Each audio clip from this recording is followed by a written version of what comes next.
Capítulo 8. María Francisca Balbastro.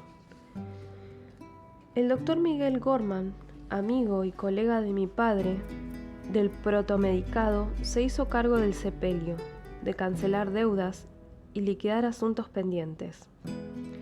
Y me llevó a su casa, donde permanecí algunas semanas. No se trataba de una casa muy grande ni cómoda, y yo debía compartir la habitación con sus hijas mayores, que me trataban con deferencia, pero sin cariño. Me había quedado sola en el mundo. Esa idea no abandonaba mi cabeza en ningún momento del día, y me perturbaba incluso el sueño. Primero mi madre, luego mi adorado tío Tito, y ahora mi padre. En realidad, a mi padre, el hombre alegre y cariñoso de mi niñez, lo había perdido tiempo atrás, y solo conservaba una sombra tétrica y silenciosa que se me resbalaba de las manos, que se iba apagando poco a poco hasta desaparecer. Ese remedo de mi padre, sin embargo, era con lo único que contaba. ¿Qué haré? ¿Cómo subsistiré? Me preguntaba, consciente de que las finanzas del doctor Leopoldo Jacinto Montés nunca habían sido buenas. Enseguida le escribí a Tito pidiéndole que regresara, y aunque debía aguardar a lo mínimo 6 meses para obtener una respuesta, la tarde que despaché la carta recobré en parte los ánimos. Parecía que había sido al doctor Gorman y no a Abraham, a quien el Señor había prometido: tendrás una descendencia tan numerosa como las estrellas en el cielo, como las arenas del desierto. Pues su mujer ya le había dado 14 hijos y estaba gruesa. El bullicio de la casa era continuo, el movimiento permanente, y yo, que aún acarreaba mi duelo, encontraba aquel bochinche fastidioso y chocante. Me apartaba, buscaba refugio en la biblioteca, me retiraba al jardín y leía. Como último recurso, me negaba a pensar. Ya regresaría Tito y mi suerte tomaría otro derrotero. Abriríamos nuevamente la botica en la calle de las Artes y seríamos felices. Una tarde, el doctor Gorman me acompañó hasta su despacho, donde me presentó a Francisco Montés, el hermano menor de mi padre. Se trataba de un hombre delgado, alto, de piel oscura, ojos y cabellos negros, que en nada se parecía a mi padre o a Tito. Francisco Montés me dio la mano y sonrió tímidamente. Expresó sus condolencias por la muerte de mi padre con acento inseguro y me informó que él se haría cargo de mí. Vivirás en el convento de Santa Catalina de Siena, no como novicia sino como pupila, añadió, y ante mi confusión se apresuró a explicar: será por un tiempo, hasta que pueda encontrarte una posición más definitiva. No me atreví a preguntarle por qué no me llevaba a vivir con él. Su nerviosismo e inseguridad me incomodaban e intimidaban. La actitud de Francisco Montés me daba a entender que yo le resultaba una pesada carga que no acarreaba voluntariamente sino por un deber moral, y que quería desembarazarse de mí lo antes posible. Fui injusta con mi tío, y si para ese entonces hubiese conocido la historia que casi 20 años antes había tenido lugar entre mi padre e Ignacia de Mora y Aragón, habría entendido la actitud de Francisco. Ignacia, ama y señora de la casa de la Santísima Trinidad desde la muerte del abuelo Abelardo y de la abuela Pilarita, había puesto el grito en el cielo cuando mi tío le propuso llevarse a vivir con ellos. Esto lo supe tiempo después. Alcira me lo contó, pero la tarde que conocí a Francisco Montés lo odié profundamente. Mi tío Tito regresará de Inglaterra y me iré a vivir con él, le aclaré con orgullo. Gorman y Montés se miraron fugazmente y no hicieron comentario alguno. Si llega carta de mi tío, ¿podría alcanzármela hasta el convento, doctor? Y Gorman me aseguró que lo haría, de mil amores. Él también lucía culpable e incómodo, pero lo cierto era que a nadie podía achacarse lo penoso de aquella situación. Esa noche, las hijas de Gorman me ayudaron a empacar. Encontraban bastante extraño que mis baúles contuvieran libros, vademécumes, instrumentos de medicina, redomas con sustancias extrañas y otros trebejos del laboratorio de Tito. En lugar de trajes, medias de seda, chapines de raso, potes con afeites o bigudíes de madera, pronto perdieron interés en mis tesoros y cuchichearon entre ellas acerca de una fiesta a la que concurrirían en casa de una tal familia Oromí. Comparaban vestidos, adornos y bisuterías, y ninguna se satisfacía con lo que tenía. Hablaron de caballeros y cada una expresó su predilección. Al observarlas, apartada en un rincón de la recámara, caí en la cuenta de que yo jamás había hablado de vestidos, ni de adornos, ni de joyas. Tampoco había concurrido a una fiesta o tertulia. Conocí a pocas personas, siempre relacionadas con la profesión de mi padre. Incluso, ahora que él había muerto, ni siquiera contaría con la amistad de sus pacientes. Temprano en la mañana siguiente, mientras las hijas de Gorman dormían, me alisté en silencio y dejé la recámara. Mis baúles me aguardaban en la sala, donde me dispuse a esperar a mi tío Francisco. El doctor Gorman había pasado la noche fuera, acompañando a una paciente moribunda, y aún no regresaba. Su esposa, pesada en los últimos meses de embarazo, dejaba la cama en contadas ocasiones. Inusualmente, la casa se hallaba en absoluta quietud, y ni siquiera me alcanzaban los sonidos de la cocina, donde la servidumbre alistaba el desayuno. Ahora prefería los berrinches de los más pequeños, las discusiones de los mayores y las admoniciones de la señora Gorman a ese silencio sepulcral. Me desmoroné en el sofá y rompí a llorar como no me lo había permitido la mañana en que hallé sin vida a mi padre.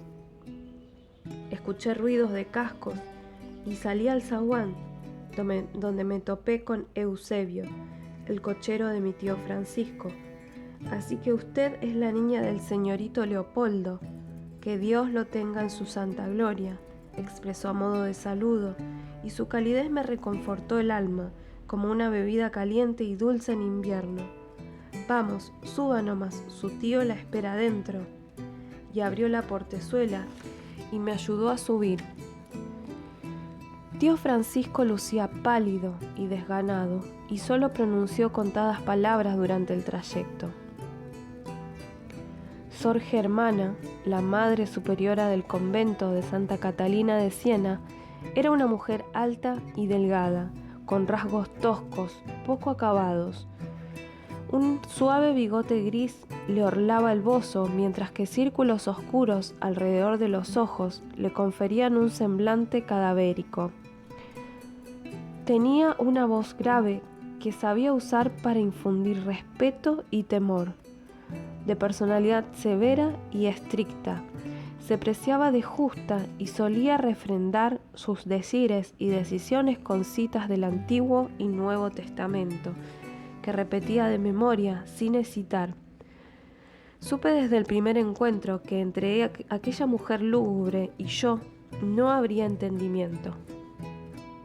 Su amistad con mi tía Ignacia, de las benefactoras más conspicuas de la orden, Había inclinado su opinión y a mí, acostumbrada a la libertad que me concedía mi padre, me enfadó que me secuestraran los baúles. Aquí no necesitarás nada de esto, aclaró y me golpeó en la cara su aliento fétido, consecuencia de los largos ayunos a los que se sometía. Imitatio Christi de Kempis y tu breviario. Eso es todo lo que podrás leer por el momento, ordenó mientras repasaba con una mueca displicente los títulos de mis libros. Demasiada educación lleva a las mujeres a desatinos lascivos. Y de un golpe cerró el baúl. Me sometió a un exhaustivo examen de catequismo y se escandalizó al comprobar que desconocía las nociones primarias. Luego me preguntó si sabía bordar, coser o cocinar, a lo que respondí 3 veces no. Resulta claro que has estado bajo la tutela de un hombre durante mucho tiempo, y para peor, de un hombre impío. Que llamara impío a mi padre me hizo perder la compostura y le espeté sin embajes, que se cuidara de afrentar al doctor Leopoldo Montés, un hombre que había dedicado su vida a curar a los indigentes sin cobrarles un real. Terminé castigada en una celda oscura, donde permanecería a pan y agua hasta rectificar mi actitud diabólica. Misteriosamente, la bandeja de latón que me pasaban por el torno, además de pan y agua, contenía trozos de queso, dulce de leche sólido, tajadas de carne fría, patas de pollo y otros manjares. Con todo, la oscuridad, el frío y los insectos me obligaron a desdecirme y disculparme. 2 días más tarde abandoné ese tabuco húmedo para instalarme en una celda similar tamaño, pero con un tragaluz cerca del techo por donde filtraban rayos de sol y una yacija con una manta. La disciplina del convento era rígida y agotadora, y me descorazonaba en la certeza de que no llegaría a acostumbrarme a ese régimen feroz y sin sentido. Un campanazo nos despabilaba a las 5:30 para maitines. Proseguíamos con laúdes y por último la primera misa. En invierno me dormía con la ropa puesta y no me lavaba el rostro, pues el agua estaba helada. Mientras cruzábamos el patio hacia la capilla, se podía escuchar el castañeteo de dientes. Luego de misa, medio enfermas, nos encaminábamos al refectorio a desayunar. El resto del día se repetía entre clases de historia, lengua y catecismo, rezos y más rezos, y actividades domésticas y prácticas. Supongo que no habría logrado sobreponerme al hastío y a la desesperanza de que María Pancha no hubiera estado también entre los muros de ese claustro. Mi querida negra María Pancha. Ella, como sierva del convento, participaba del oficio divino y demás oraciones apartada, junto al resto de las esclavas. Servía mi mesa en el refectorio y no pasó mucho tiempo hasta que noté que me entregaba el pedazo de pan más grande y la taza con leche hasta el borde. Entonces reparé en ella y me llamaron la atención su porte garboso y su mirada altanera. Pronunciaban su nombre sin pausa, como si fuera uno solo, María Pancha. Por cierto, un nombre demasiado simple y campestre que no congeniaba con su porte y envanecimiento. Se destacaba de sus compañeras, más bien safias, y cuando los domingos formaban en la nave izquierda de la iglesia, María Pancha las superaba por una cabeza. El día que me tocaba leer algún capítulo de la vida de Santa Catalina durante el desayuno o el almuerzo, luego encontraba en mi celda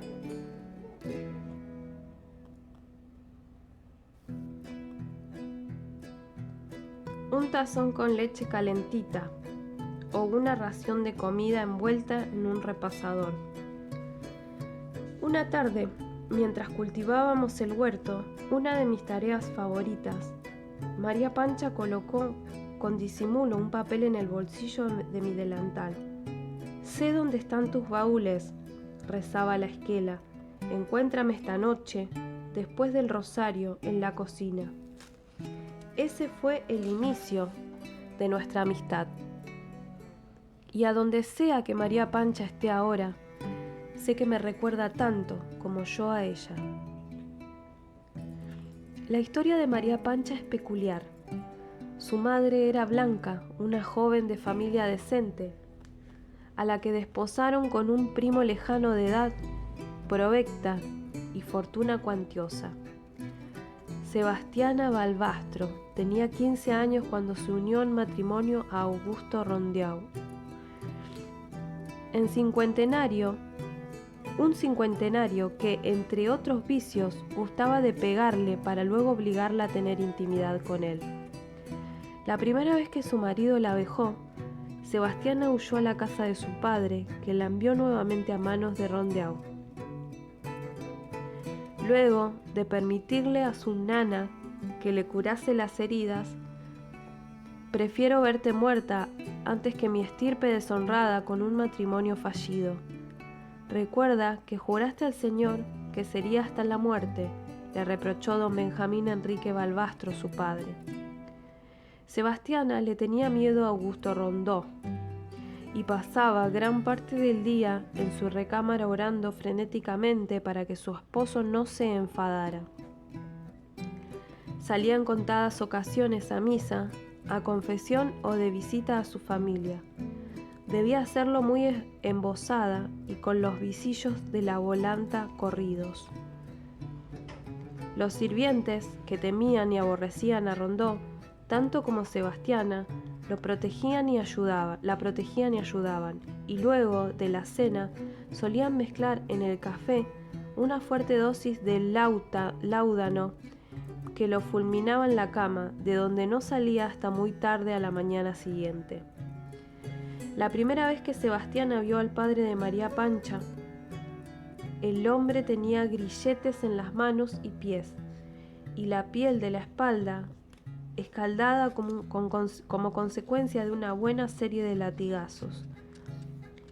Caminaba a tropezones, medio exahue. Augusto Rondeau lo obligó a ubicarse en el centro del patio de los domésticos y le hizo arrojar una cubeta de agua en pleno rostro. El negro se despabiló en parte para recibir la monserga de su nuevo patrón acerca de los deberes como esclavo de la casa Rondeau. Si al hombre, agobiado por la debilidad, le flaqueaban las rodillas y caía al suelo, Augusto le propinaba un fustazo y Sebastiana, oculta detrás de las cortinas, se mordía el puño para no bramar de rabia y dolor. Sebastiana mandó a llamar en secreto a su nana y le pidió que trajera linimentos y demás enseres para curaciones. Esa noche, los sirvientes agregaron una dosis muy potente de valeriana en el brandy del patrón, y mientras Sebastiana y su nana se deslizaban por los pasillos oscuros de la casona, Augusto roncaba como un marinero. Llegaron a la barraca, donde yacía el esclavo nuevo, y entre los dos lo curaron y le dieron de beber un sorbo de cordial para mitigar el dolor. Permanecieron junto a él hasta que el cielo clareó y se escucharon los primeros movimientos en la casa. «¿Por qué haces esto por mí?», preguntó una noche el negro a Sebastiana, al verla aparecer en la barraca con una cazuela de carne y guiso de lentejas. «Yo también soy víctima del mal genio de mi esposo», confesó la joven. Luego de depositar la cazuela, amagó con irse, pero el negro la retuvo por la muñeca y le rogó que le hiciera compañía. «Disculpe que la haya tocado», dijo, «pero no estoy acostumbrado a comer solo». Mientras relamía el guisado, el negro le contó que unos traficantes portugueses lo habían cazado en la selva de su patria, al sur de África. «Mi nombre es Mugabe. pero los portugueses me llaman Jao. Pertenezco a la gran familia de los Khoikhoi. Mi padre es el jefe de la tribu, el rey, como lo llaman los hombres blancos. Yo, por ser el primogénito, debía tomar su lugar cuando los dioses se lo llevaran, manifestó con amargura. Sebastiana se mostraba interesada en las desventuras de ese hombre que la guardaba cada noche para relatarle historias de su tierra y de sus extrañas costumbres. Los europeos nos llaman Hotentotes, aclaró, y a pedido de Sebastiana le habló en bantú, su lengua. Solo se amaron esa noche, la noche en que él habló en bantú, la noche que le dijo que la amaba, que la amaría siempre. Al quedar encinta, Sebastiana no pensó que el niño que llevaba en su vientre fuera de Mugabe. Se había tratado de una noche y ella ya había confesado su debilidad y castigado su cuerpo menudo con la disciplina y el cilicio. Ese niño era de Augusto Rondó, que se pavoneaba frente a amigos y conocidos como macho cabrío, porque después de que su primera mujer no le dio hijos, había empezado a preguntarse si el baldado no era él. Lo había fastidiado que lo miraban con compasión, incluso con burla. No a él, Augusto Rondó, y sería varón, de eso nadie tenía dudas, que él solo sabía hacer machos, que las hembras para lo único que servían eran para darle a uno placer en la cama. La noche que Sebastiana comenzó a sentir los dolores, pidió que trajeran a su nana, y Augusto Rondó fue a buscarla en persona. Las contracciones eran intensas, y la partera temía que la criatura fuera demasiado grande, pero luego de más de 3 horas de dolores y de pujar y pujar, nació una niña, negra. La partera la miró con espanto y se la entregó a la nana, que sollozando la limpió y envolvió en una mantita de algodón. Con paso cansino se la acercó a la madre, que había caído en un estado de sopor a causa del esfuerzo. Sebastiana, querida, la llamó, despierta para ver a tu hija. Al ver a la criatura, Sebastiana lloró de miedo y apretujó a la niñita contra su pecho. En el corredor se escuchaban los taconeos pesados de Augusto Rondó y cada tanto puñetazos en la puerta y su voz estentórea que preguntaba: ¿Ya nació mi hijo? ¿Es una niña?, anunció la partera por fin. Es negra, aclaró, y se dirigió deprisa rumbo a la cocina en busca de los sirvientes. Augusto quedó petrificado durante un lapso en el cual perdió la noción. Al volver en sí se encaminó a la barraca, tomó del cuello a su único esclavo negro, lo arrastró hasta la habitación de Sebastiana y frente a ella la nana y la partera le descerrajó un tiro en la cabeza. 2 sirvientes lo detuvieron cuando se disponía a hacer otro tanto con su esposa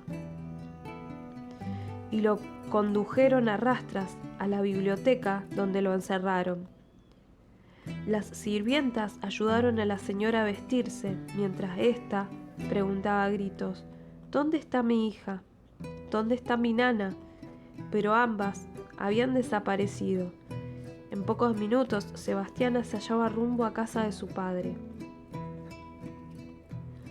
Don Benjamín Enrique Balbastro quería y respetaba a contadas personas, a su nana, que lo había criado a él, y luego a su hija Sebastiana. Él la adoraba. Por eso la noche del nacimiento de su nieta, en medio de la desolación y la desesperación, cuando su nana lo condujo al despacho y lo sentó en el sillón, él hundió el rostro en el regazo tibio de la mujer que tantas veces lo había consolado de niño. «No entregarás a tu hija a ese perverso», ordenó la anciana, y don Benjamín asintió. «La llevarás al convento de las dominicas, Las monjas te deben muchos favores, les has donado casi una fortuna. Ya me hice cargo de la criatura, añadió, con un gesto que expresaba que de eso no hablaría mientras viviera. Benjamín Enrique Balbastro no encontraba paz ni sosiego, y se empecinaba en que la pérdida de su hija lo había arruinado moralmente. Tú te lo buscaste por haberla casado con ese viejo verde, le reprochó la nana. Diremos que han muerto, manifestó repentinamente don Benjamín. Ella y la bastarda, ambas muertas en el parto. Nadie tiene por qué saber la verdad. A Rondó también le conviene. Pagaremos a sirvientes y comadronas. Pagaremos bien caro su silencio, pero nada saldrá a la luz. Nadie murmurará a mi costa, a costa del apellido Balbastro. Continuó farfullando don Benjamín, con la vista perdida. La nana sacudió la cabeza. Su niño Benjamín Enrique era un cobarde lleno de prejuicios. Dejó el despacho con el alma quebrada y marchó rumbo a la recámara de Sebastiana.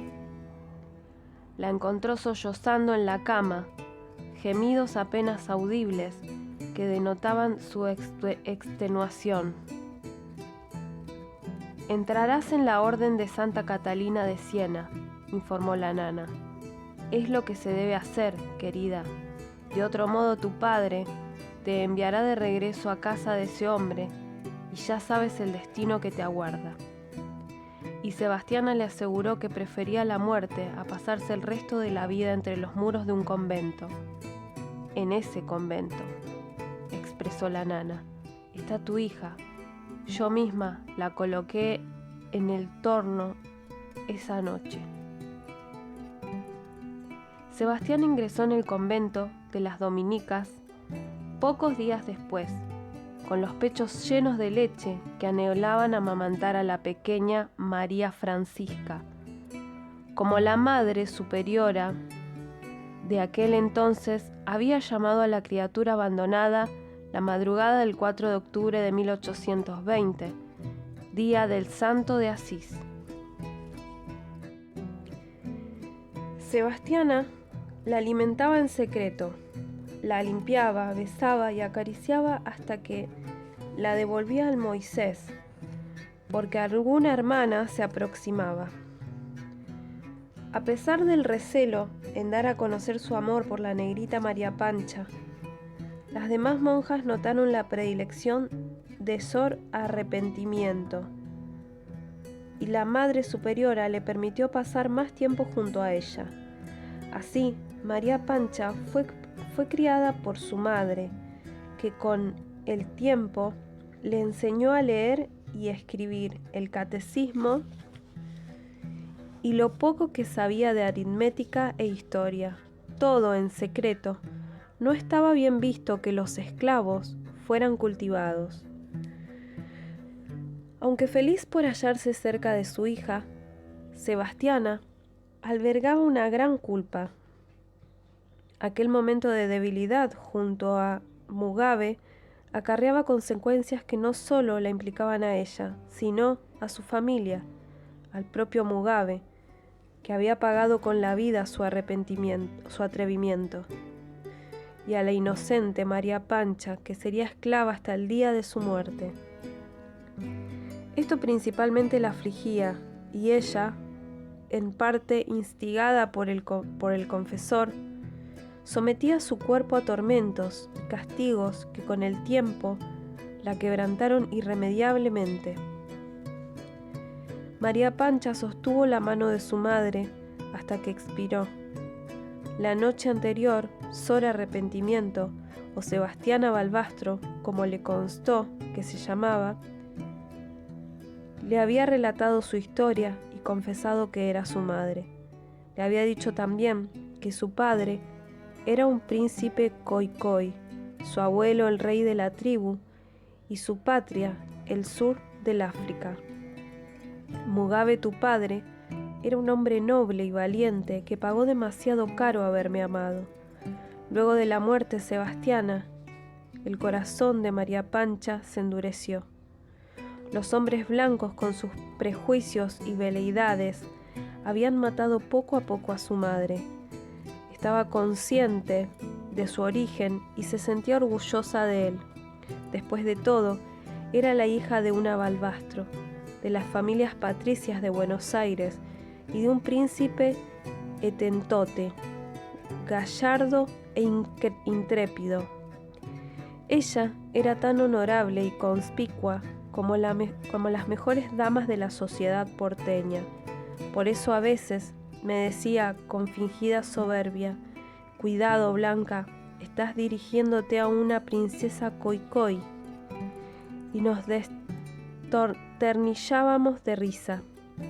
Había sido María Pancha, la de los manjares en la bandeja que, se suponía, solo contendría pan y agua durante los días de castigo. Era ella también la que me alcanzaba a la celda brasas en una olla durante los meses más inclementes del invierno, la que me escondía un durazno rosado y maduro en el bolsillo, o la que robaba para mí confites de mazapán que Sor Anunciación preparaba en la época navideña para entregar a las benefactoras de la orden. ¿Por qué?, le pregunté en una oportunidad, y ella me aseguró: por respeto. Nadie antes que tú se había atrevido a responderle a la Madre Superiora, esa vieja amargada y resentida. De lo que más disfrutaba María Pancha era del contenido de mis baúles, estivados y proscriptos en el sótano de la cocina del convento.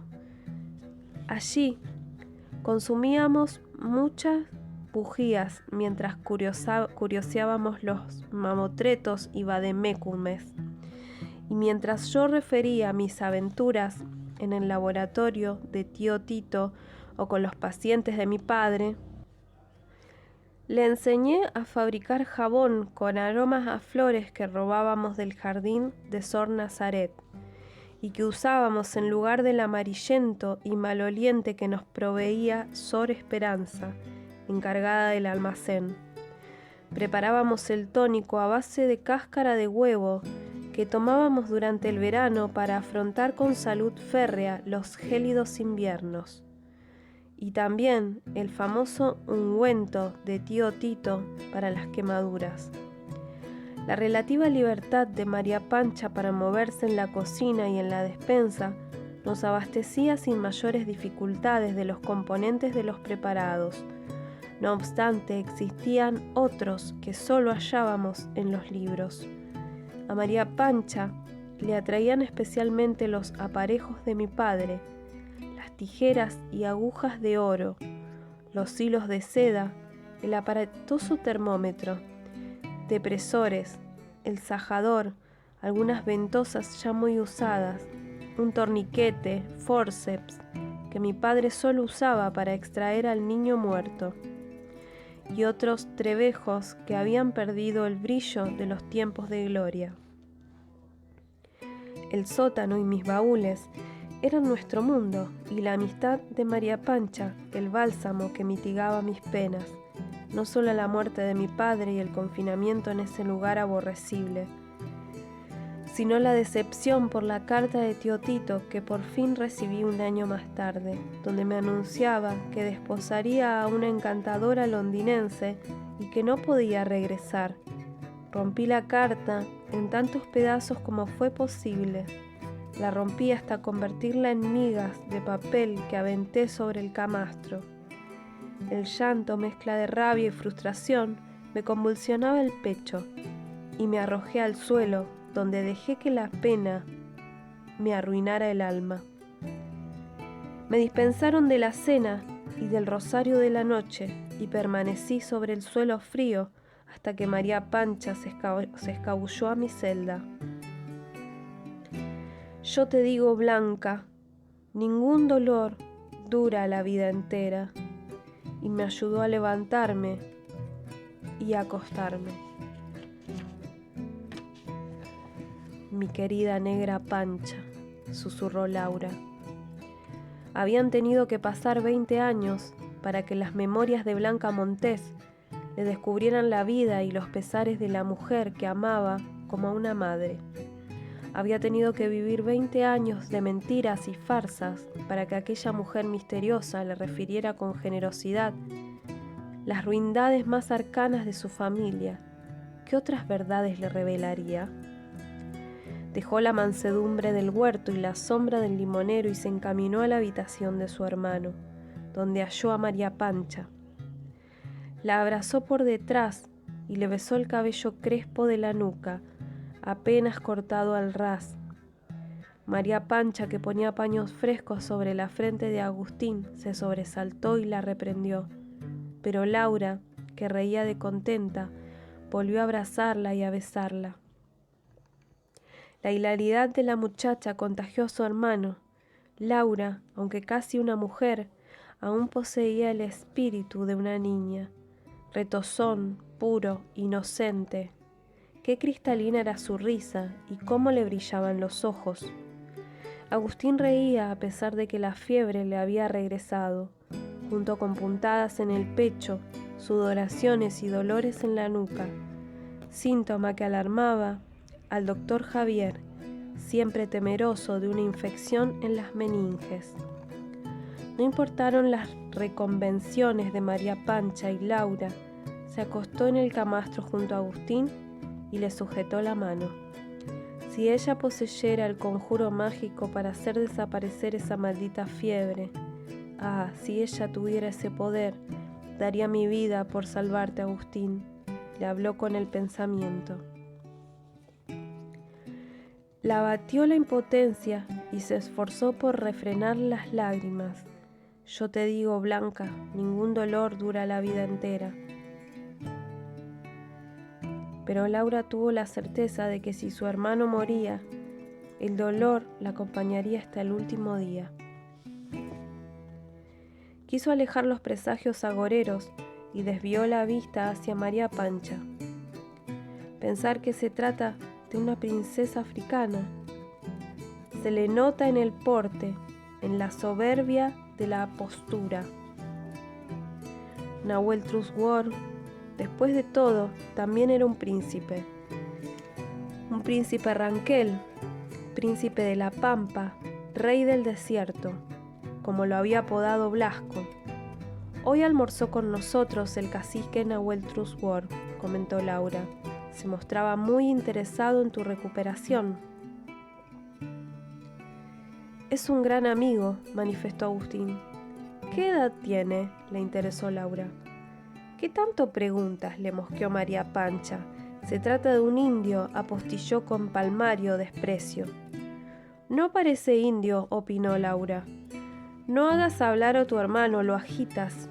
No es nada, terció Agustín, y se incorporó en la cama con la ayuda de Laura. Me refiero, retomó la joven, a que parece indio en cuanto al aspecto físico. En ese sentido es un claro hombre de la Pampa, pero no lo parece en cuanto a su actitud y maneras. ¿Qué edad tiene?, repitió. 32 años. Y sí, es Ranquel, pero eso no implica que se trate de un hombre sin valores ni educación. Su padre, el cacique Mariano Rosas, lo envió a estudiar al convento de los dominicos en San Rafael, donde fue confinado en calidad de oblato y donde pasó 7 años. Allí estaba destinado a recibir la enseñanza básica, pero como pronto fue visible para todos que Nahuel Trus tenía buena predisposición y facilidad para aprender, le enseñaron latín y griego, además de literatura y filosofía. En cada oportunidad que Mariano Rosas lo reclamaba, el principal del convento le enviaba una carta donde le informaba que la educación del niño no estaba completada. El día que Nahuel Trus cumplió 18 años, el principal le ofreció enviarlo a estudiar a Madrid. Ellos se encargarían de blanquear su origen y de conseguir el certificado de pureza de sangre que exigen las universidades. En Madrid profundizaría el estudio en filosofía y letras que había comenzado en el convento, pero Nahueltruz tomó sus cosas y se marchó, porque, según manifestó el dominico, en el único lugar donde quería estar era entre su gente, Ranculche. El indio no es feliz sino en la pampa, porque en el fondo sabe que en cualquier otra parte será despreciado e insultado. Laura se entristeció. La infamia de segregar a un hombre como aquel le resultó intolerable. Gracias a la estirpe de los Escalante y de los Montés, ella jamás había padecido afrenta semejante. No obstante, sufrió aquel desprecio como propio. Le resintió el ánimo no hallar respuesta lógica a semejante injusticia. El coraje se le terminó por mezclar con una sensación de frustración que la dejó más bien deprimida que exacerbada. En el único lugar donde quería estar era entre su gente Ranculche. Esa afirmación la hizo sentir inexplicablemente excluida. Era ella la que ahora experimentaba el rechazo. María Pancha le notó el fastidio. Agustín, en cambio, prosiguió con la exposición. A pesar de que las ideas de la Revolución Francesa y de los filósofos liberales europeos influyen en los ánimos de nuestra gente, este país sigue ligado a tradiciones de las más antiguas extracción. Señaló, entre otras cosas, todavía se pide certificado de pureza de sangre para ingresar a la Universidad de Córdoba, algo que Nahueltruz o sus hijos jamás conseguirán. Se acabó el discurso, ordenó María Pancha, y simuló enojo. Siempre te ha gustado hablar mucho, es de tus pocos defectos. Ahora, refrena la lengua, no te hace bien agitarte de este modo. Llamaron a la puerta y Agustín invitó a pasar. Se trataba de Nahueltruz Ward. Laura, aún en la cama, acurrucada contra su hermano, se puso de pie de un salto y con manifiesto embarazo se acomodó las quedejas sueltas y estiró la falda y el delantal. Ward también se mostró sorprendido e incómodo y luego de farfullar una disculpa, amagó con abandonar el cuarto, pero Agustín lo invitó a quedarse. Solo venía a despedirme. ¿A despedirse?, soltó Laura. Y percibió el sutil pellizco de María Pancha en el brazo. Disculpe, atinó a farfullar. ¿Ya no soportas la lejanía de tu gente?, sonsacó Agustín con ironía. Bien sabes que cuestiones de índole más delicada me obligan a alejarme. Maldito racedo, masculló Laura. Me voy tranquilo. El doctor Javier me ha dado las mayores esperanzas de tu pronta convalecencia, mintió Ward y miró fugazmente a Laura. Concedida la mentira piadosa a los médicos, declaró Agustín con la sonrisa lastimera. Hierba mala nunca muere, bromeó Ward. Cierto, admitió Escalante. Antes de que te vayas, quiero cruzar unas palabras contigo. María Pancha y Laura se retiraron, y Ward acercó la silla a la cabecera del camastro. Bien se va, caviló Laura, decepcionada. En medio de la amargura, conocer al cacique Ranquel Nahueltruz Ward había significado un interludio placentero. Él era un hombre agradable, por cierto sumamente atractivo, no elegante pero sí viril. Su masculinidad se le transundaba en el cuerpo, recio, saludable, en la voz también, grave, cavernosa. Hasta su modo de caminar la atraía, medio torpe, desmañado, la cabeza tirada hacia adelante y las piernas arqueadas, seguramente por haberse pasado la mayor parte de su vida a caballo. Nahueltruz Ward dejó la habitación, saludó lacónicamente a Laura y a María Pancha y se apresuró rumbo a la salida. María Pancha regresó deprisa junto a Agustín, mientras Laura se quedó mirándolo. Llevaba el pelo suelto, retinto, lacio. Se le movía sobre los hombros también, Los guardamontes le flameaban al ritmo de su paso rápido, y Laura siguió atenta al ruido de las nazarenas que golpeaban los mazaríes del patio cuando ya no se le veía, hasta que ese sonido también desapareció y el silencio en que dejó sumida la casa de los Javier la entristeció.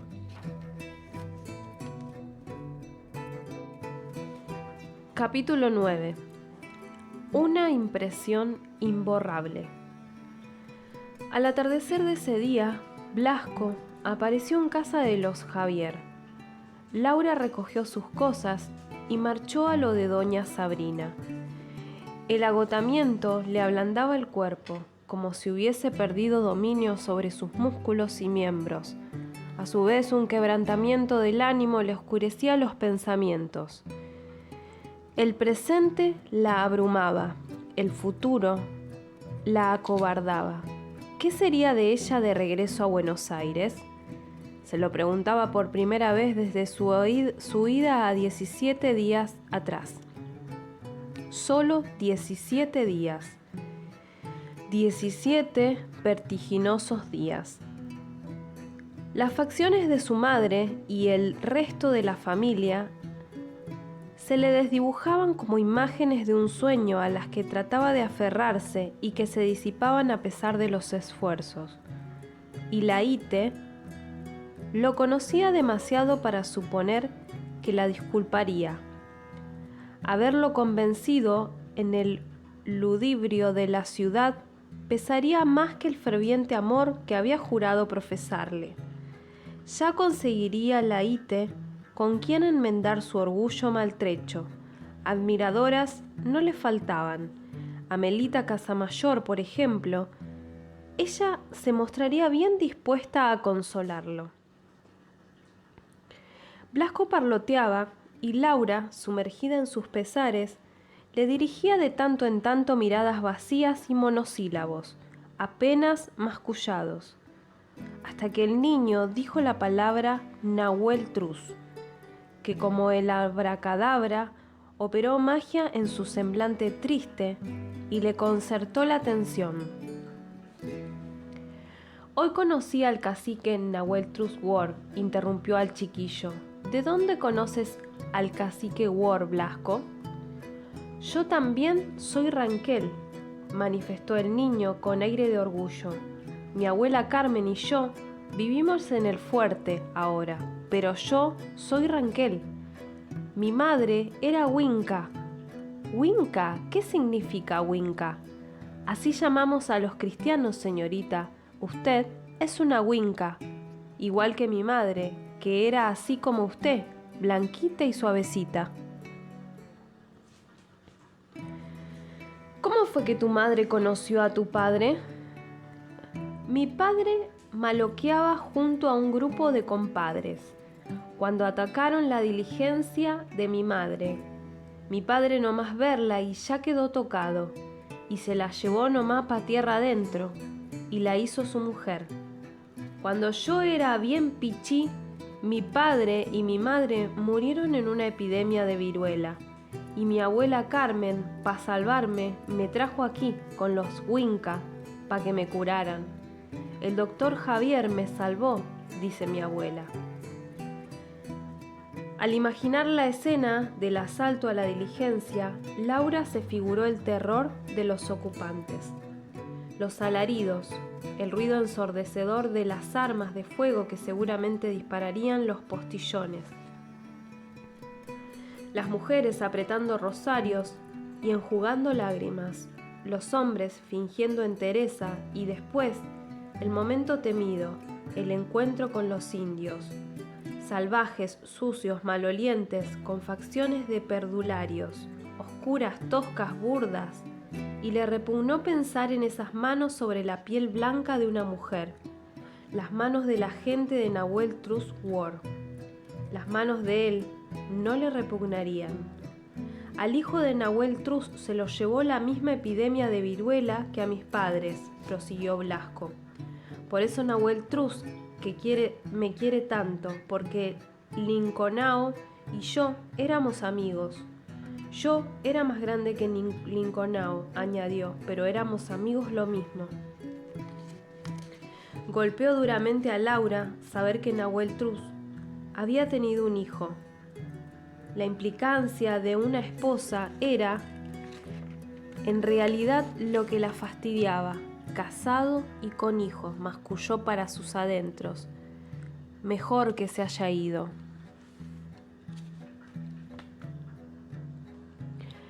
¿Cómo es la esposa del cacique Ward?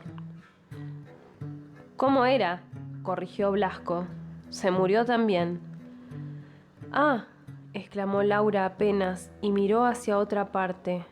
¿Murió de viruelas? No, esa se murió de pérfida, prorrumpió Blasco y escupió a un costado. Se fugó con un cautivo, un hombre del coronel Baigorria. Eso no significa que esté muerta, sonsacó Laura, a sabiendas de que preguntaba además, ávida de información, curiosa como doña Luisa del Solar. Está bien muerta, insistió Blasco, y se hizo la cruz sobre los labios. Después de que Quintuí y Rogelio Serra huyeron de los toldos, Baigorria y un grupo de sus hombres también iban a Hueltruz, salieron a perseguirlos. Los encontraron días después cerca de la laguna de los Loros, despedazados por los tigres.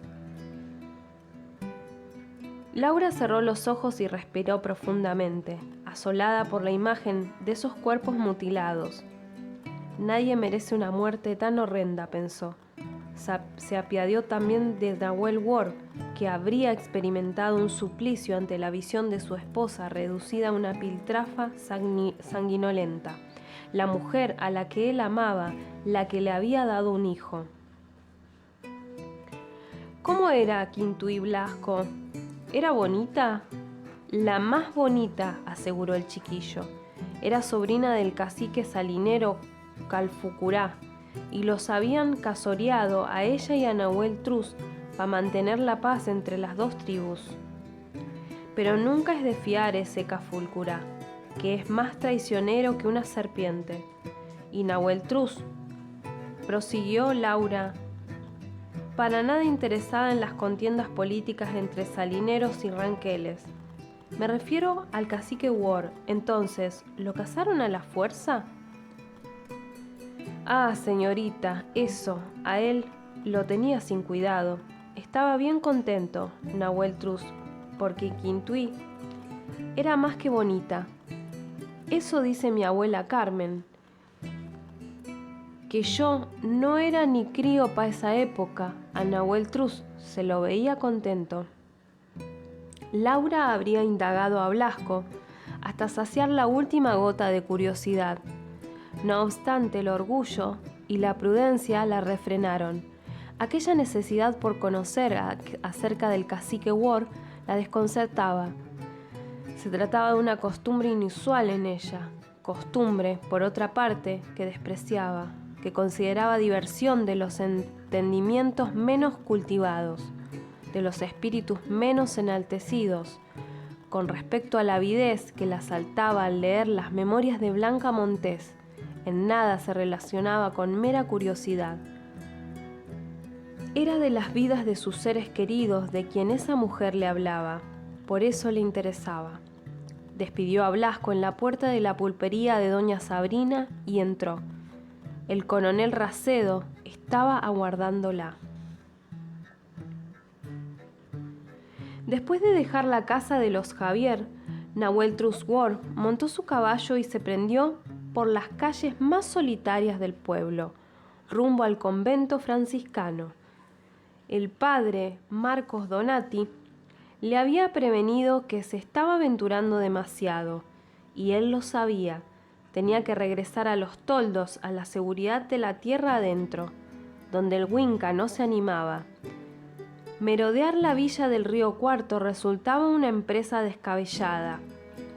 Máxime cuando el coronel Hilario Racedo se hallaba cerca, dispuesto a arrojársele encima porque el militar sabía que, además de saldar viejas deudas, al echarle el lazo al cuello a Nahuel Trus-Ward, asestaría un golpe maestro a la columna de la organización Ranquel.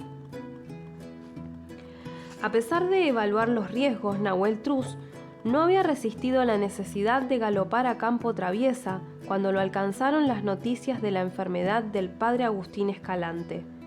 Ahora menos que nunca quería abandonarlo, cuando las posibilidades de volver a verlo con vida eran remotas en opinión del doctor Javier. Nahuel Trus se apeó del caballo y abrió el portón del convento que lo conducía al dormidero, donde se topó con Fray Humberto, que alimentaba a la vaca y a las 2 mulas y les cambiaba el agua del abrevadero. Durante algunas noches, ese había sido su hospedaje, un cabezal en medio de las montañas de alfalfa y del olor penetrante del estiércol y de los animales. Saludó al fraile, que le respondió con un gruñido y le informó que el padre Donati quería verlo. «Sabes que puedes quedarte en el convento cuando gustes», aseguró Marcos Donati mientras ofrecía a Nahuel Trus una taza con mate cocido. «Esta también es tu casa». Nahuel Trus agradeció con una inclinación de cabeza y aceptó la taza. «Sin embargo», prosiguió el sacerdote, «temo que Racedo sospecha que estás pernoctando aquí, en el convento, porque hoy me hizo una visita de lo más inesperada e inusual, debo decir». «¿Qué le preguntó?» «No fue muy directo, a decir verdad. Preguntó un poco de todo. Quiso saber por la salud del padre Agustín, por su hermana Laura». «¿Qué quería saber de ella?», se precipitó Ward y Donati levantó la vista.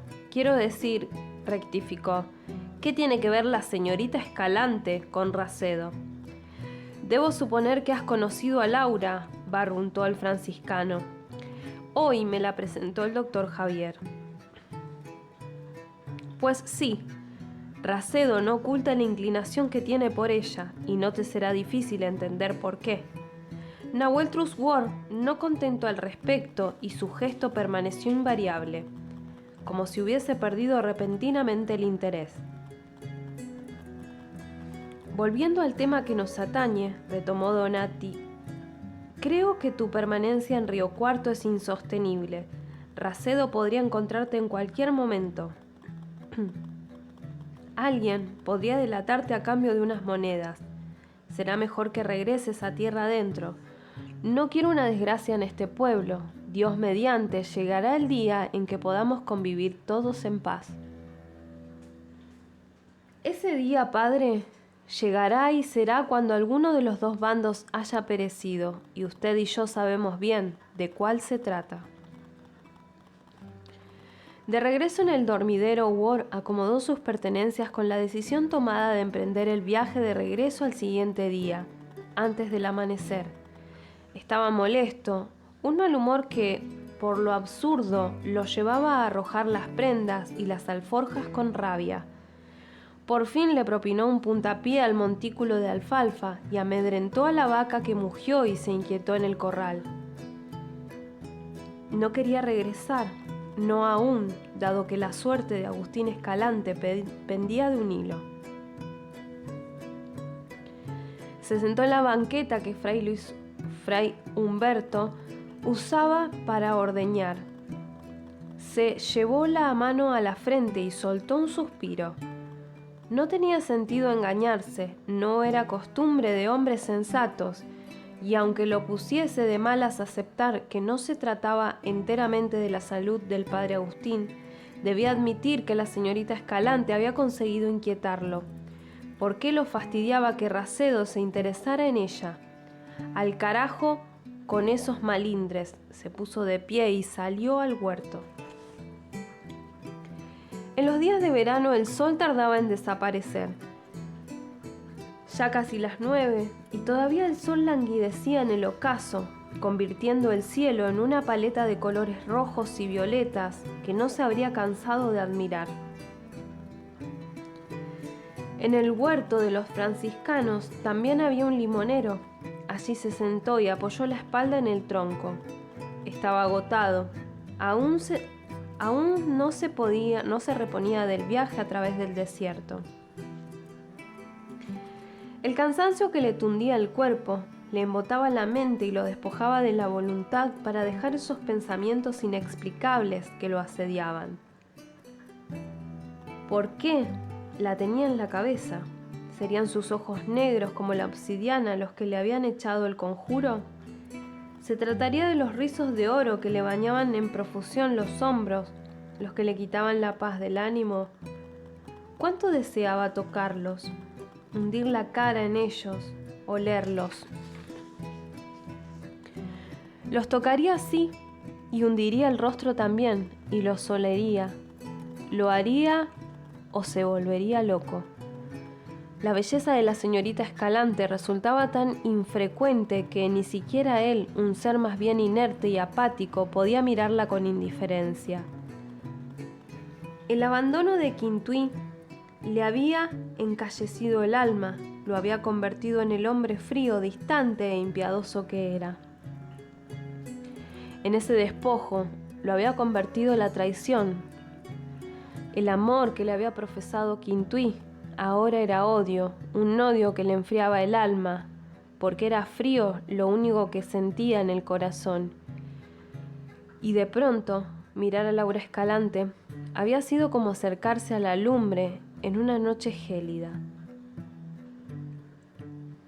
Escuchó un ruido y se puso súbitamente de pie, enojado por haberse dejado llevar, por haberse distraído, algo que podía costarle la vida. Se trataba de Blasco, que trepaba la tapia del convento y se arrojaba adentro. ¿Qué haces aquí a esta hora? La loretana quiere saber por qué no has ido a verla. Ella me manda, expresó el muchacho mientras se aproximaba. ¿Le dijiste dónde estoy? No, respondió Blasco medio ofendido y se apresuró a seguir a Nahuel Truz, que regresaba al establo. ¿Por qué no estás en el fuerte? Tu abuela Carmen debe de estar preocupada. Mi abuela no está en el fuerte. Ella y otras mujeres pasarán la noche en vela frente a la casa de los Javier, rezando por el padrecito Agustín. ¿Qué le digo a Loretana? Me mandó a preguntar. Que me voy mañana antes de que amanezca. Se va a poner que la lleva el diablo. Depende que llegaste que se emperifolla pa' ti, y tú, que no te dignaste ni una vez. Hasta le roba cosas a la señorita Escalante y se las pone, le usa el perfume. ¿Qué tiene que ver Loretana con la hermana del padre Agustín? La señorita Escalante alquila una habitación en lo de doña Sabrina. Acabo de acompañarla hasta allí. Todos los días la acompaño en el fuerte. En el fuerte están que se mueren de la envidia, porque es más linda que un sol. Que no se entere Racedo, que me degüella, se rió. Hoy me anduvo preguntando por vos la señorita Escalante. Soltó Blasco y se concentró en el facón de Nahuel Truz, el más grande que conocía. ¿Este es el cuchillo que te regaló el coronel Mansilla? ¿Qué te preguntó? Cosas, respondió vagamente el muchacho con la vista en la hoja reluciente. Se quedó con ganas de saber nomás, yo me di cuenta. No preguntó más porque ella es así, muy respetuosa y educada, pero que tenía ganas de saber, tenía. El coronel Racedo había dispuesto una mesa con mantel, la única en la pulpería esa noche. Una cena especial con la mejor vajilla de doña Sabrina y hasta había traído una botella de vino tinto. Aquel despliegue le chocó a Laura, que habría preferido la simpleza acostumbrada a saberse objeto de todas las miradas. Meditó, sin embargo, que a Racedo no le sentaría la humillación de un desprecio frente a tantos parroquianos que aguardaban expectantes su respuesta. No debería haberse molestado, coronel Racedo, señaló Laura, mientras tomaba asiento. Usted debe de ser un hombre muy ocupado para distraer su atención en cuestiones tan insignificantes. No es una cuestión insignificante para mí, señorita, se ofendió el militar. No obstante, la comida deliciosa y el vino excelente. Laura quería terminar pronto y retirarse a la soledad de su habitación. El coronel Racedo hablaba y ella asentía como autómata, su atención en otra parte, preocupada porque su hermano no había probado bocado en todo el día. Mientras no deje de beber, no es alarmante, había dicho el doctor Javier. El padre Agustín ha demostrado ser de contextura sana, puede soportar algunos días sin alimentos. Tu hermano es un pedernal, Laura, bromeó el médico al verle la cara de desconsuelo. No resultará una sorpresa para usted, señorita Escalante, expresó el coronel Racedo, y una nueva inflexión en su rostro captó la atención de Laura. Yo la admiro y respeto profundamente.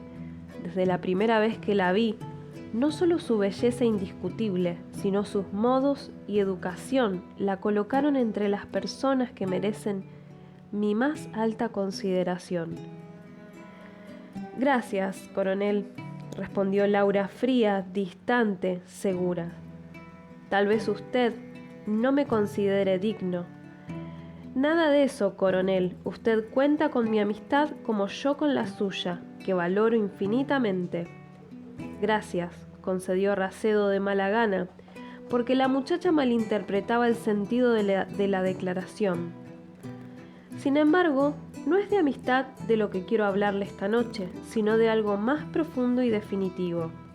Quiero hablarle de lo que un hombre siente por una mujer, declaró con ampulosidad.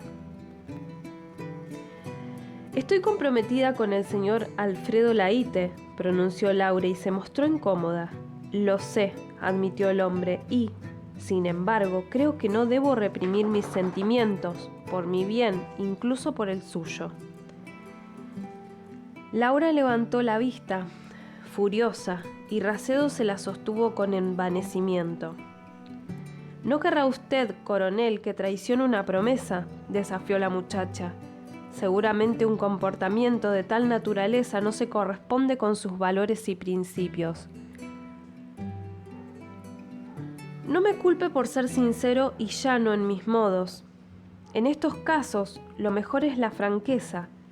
Quizá podría intentar un modo más romántico y emotivo, pero estaría fingiendo, y un alma sensible como la suya lo notaría de inmediato. Se mantuvo caviloso, con la vista fija en el mantel, hasta que pareció cobrar nuevos bríos. ¿Cómo hace tan poco que nos conocemos? Esto puede parecer precipitado, incluso inapropiado si se considera que usted ya está comprometida. Pero en vista de sus circunstancias, se podría contemplar mi propuesta como muy favorable. Mi posición no es en absoluto despreciable, y mis conexiones y relaciones con la más alta sociedad porteña me colocan en una situación que usted deberá admitir. La beneficiará indiscutiblemente si une su destino al mío. Laura le habría arrojado el vino a la cara. Aquella perorata impertinente y tosca encerraba una inequívoca interpretación. No finjas respetabilidad y decoro, bien sé yo lo que te espera en Buenos Aires luego de tu fuga con Riglos. No obstante, Laura meditó la naturaleza de su reacción. Había oído hablar del genio endemoniado del hombre que tenía enfrente, de sus malos modos y vicios. No convenía enfadarlo, menos aún herirle el orgullo, pero si optaba por un comportamiento indefinido, daría lugar a esperanzas vanas y el militar seguiría rondándola como un lobo hambriento. Coronel Racedo, expresó finalmente con dignidad, me honra su propuesta, aunque admito que me toma por sorpresa. Usted ciertamente es un hombre respetable, educado, un caballero en el amplio sentido de la palabra, por lo que confío no le será difícil entender el motivo de mi negativa. Mi situación es peculiar. Soy consciente de ello y este viaje inopinado a Río Cuarto quizás promueva inconvenientes en mi relación con el señor Laíte, que no puedo predecir. Sin embargo, mantendré la promesa hecha hasta en tanto, en una conversación abierta y franca con él, las cosas queden plenamente aclaradas. En función de ello, tomaré mis decisiones. Por el momento, lo único que puedo hacer es respetar la palabra empeñada y aceptar su amistad. Laura se puso de pie, hastiada, aburrida, deseosa de hallarse a cientos de leguas de ese hombre burdo que venía a sumarle un problema a su colección. Racedo de inmediato dejó la silla y la acompañó unos metros en silencio, con el mohín y el paso cansino de un soldado baqueteado. Al echar traba a la puerta de la habitación, Laura se sintió a salvo. Le repugnaba el coronel Racedo. No se trataba solo de una cuestión física, sino del temperamento del militar, que con su soberbia y despotismo naturales encarnaba el tipo de hombre con quien ni siquiera habría bailado un vals. Que esto no me perturbe, instó. Llamaron a la puerta y entró doña Sabrina con toallas limpias y una pastilla de jabón, y Laura se extrañó de que no fuera Loretana. «Esa anda con mal de amores», respondió la mujer. «Se ha pasado el día lloriqueando por un hombre que no vale la pena. Yo le digo, ese no te quiere, ¿por qué tanta lágrima por alguien que no se preocupa por ti?» Pero no me escucha y sigue empeñada. Es terca como una mula, mi sobrina, muy voluntariosa y terca. Cuando algo se le mete en la cabeza, no hay poder divino que se lo quite. Doña Sabrina dejó la habitación y Laura terminó de desvestirse y asearse. El cansancio, que había desaparecido durante la cena con Racedo, volvió a apoderarse de su cuerpo y de su mente. Hacía calor, abrió la ventana de par en par e inspiró una profunda bocanada de aire. El camisón de batista se le pegaba a la piel y gotas de sudor le recorrían el vientre. Humedeció una toalla de lino en el agua de la jofaina y se la pasó por los brazos, el cuello y entre los pechos, y se recostó en la cama, buscando sosiego.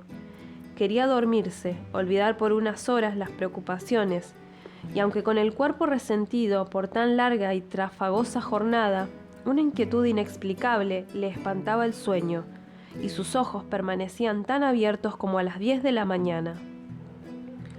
No pensaría en el cacique Nahuel Truswar. Él había regresado junto a su pueblo. No volvería a verlo. No volveré a verlo, repitió. Solo había departido con ese hombre contadas veces. ¿Por qué le impresionaba hasta el punto de no poder quitárselo de la cabeza? Después de todo, se trataba de un indio, un ser inferior en educación y origen. ¿Qué clase de atracción ejercía sobre ella? Leer siempre la ayudaba a olvidar. Habían pasado casi 4 años de la muerte de mi padre y comenzaba a resignarme a pasar el resto de mis días en el convento de Santa Catalina de Siena. La perspectiva resultaba lúgubre y sin sentido. Una vida desperdiciada la mía.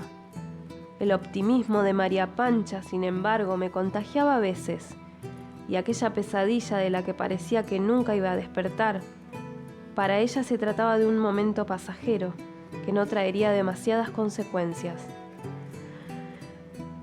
No nos pasaremos la vida entera aquí, solía decirme cuando la desesperanza me abrumaba y las lágrimas me rodaban por las mejillas.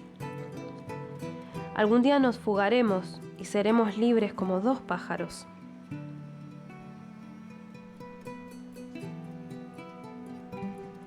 Construía castillos en el aire en los que yo también ansiaba creer. Después de todo, ¿quién puede vivir sin esperanza? Una mañana, luego del desayuno, la Madre Superiora me mandó a llamar a su despacho. Las piernas me temblaban, y un sudor frío me corrió debajo de los brazos. Seguramente de que se había enterado de mi amistad con la esclava María Pancha, o, lo que resultaba peor, de nuestras excursiones al sótano de la cocina.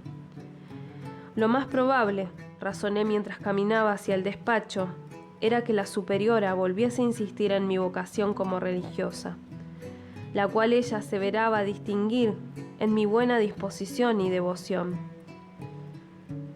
Tu generosa tía Ignacia está dispuesta a hacerse cargo de la dote para que profeses con el velo negro. Mi tía Ignacia, una mujer a quien no conocía ni de vista, se mostraba tan interesada en mí, o, lo que resultaba más acertado, interesada en deshacerse de mí. Llamé a la puerta con un golpe apenas audible, y la voz grave y clara de la superiora me indicó que pasara.